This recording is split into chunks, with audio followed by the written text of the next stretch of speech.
So yeah, this is what we're detailing today. It's a Mitsubishi 3000 GT Spider. A little dirty, it's wrapped, so it should be fairly easy to clean and wash.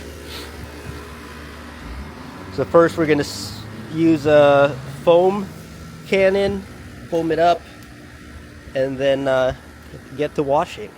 Should be pretty easy.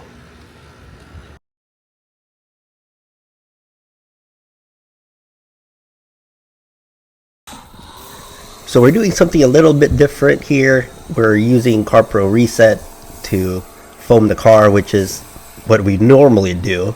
But because the car is pretty old, water gets through the window seals. We're going to avoid spraying that area directly. And we're going to be using CarPro H2O instead, which is a rinseless, waterless wash. And that's why we're doing that here, so that the water doesn't go inside the car, potentially ruining anything inside. Get to meet the owner. So tell us a little bit about your Spider here. So it's a 95 3000 GT Spider. It's an SL trim, so it is the front wheel drive, non-twin turbo version, which weirdly enough for these particular cars is actually the rarer of the two. So they made 1,034 Spiders in total between 95 and 96, and only 420 of them were the SL, so a little under half, about 40%.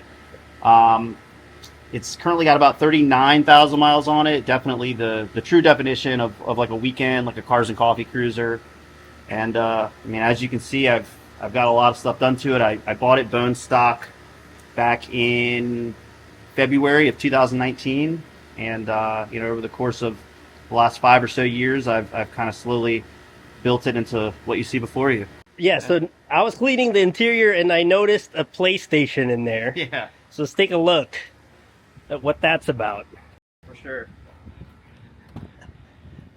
So here's the PlayStation and a Mitsubishi phone. So yeah, it's a PSP 1000, and that colorway, the champagne, was actually a Japan only version of the PSP. Shockingly, they're not hatefully hard to find on eBay. So I bought it because, well, one, it matches the car, and it just kind of has that old school aesthetic to it. But it does have functional GPS, so there's a GPS module on top of it. It's a company or a game or an application, whatever you want to call it, called Go Explore. It was originally only offered in Europe and Japan. But if you go on Reddit, there's actually people that have uploaded US maps for it. So it is fully functional as GPS. Don't really use it. I mostly stick with Google Maps, but it's just kind of a gimmicky little Easter egg in the car.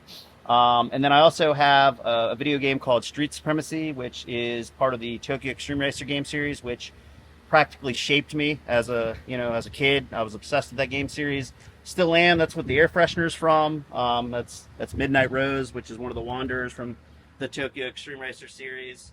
And if you come around back to the license plate frame, that's a nod to Tokyo Extreme Racer. So there's a lot of little Easter eggs for it. But Street Supremacy was the only PSP specific Tokyo Extreme Racer port, and so I'll pop that in at like indoor shows and stuff like that to do just kind of like a little display thing, have it playing in the background on the demo screen. Just a cool little nod to the game, and what kind of helped fuel my passion for Japanese cars. All right, awesome. Appreciate it, man. Thank you for coming by for a detail. Car looks good. Good luck on your show tomorrow, and I think it's a SEMA event. Yeah, it's called Cars at the Capitol. It's hosted by SEMA and PRI.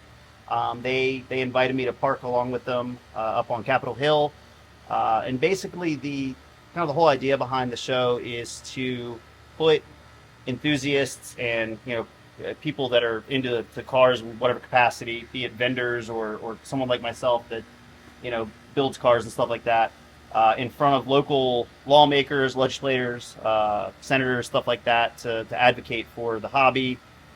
Every year they're trying to make more and more stuff illegal when it comes to car modification, and even like the racing scene and stuff like that, shutting down drag strips and things of that nature.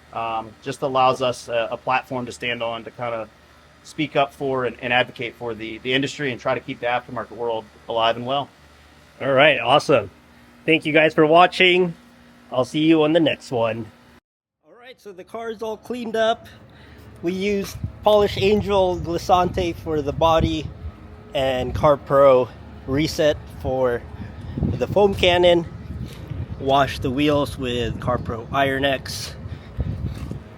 Wiped the windows down with CarPro Hydrophobic.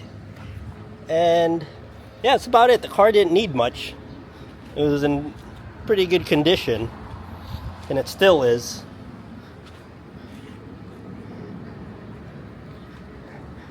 Oh, and we used Polish Angel High Gloss as a top coat, and to just give it some high gloss. And yeah, that's it.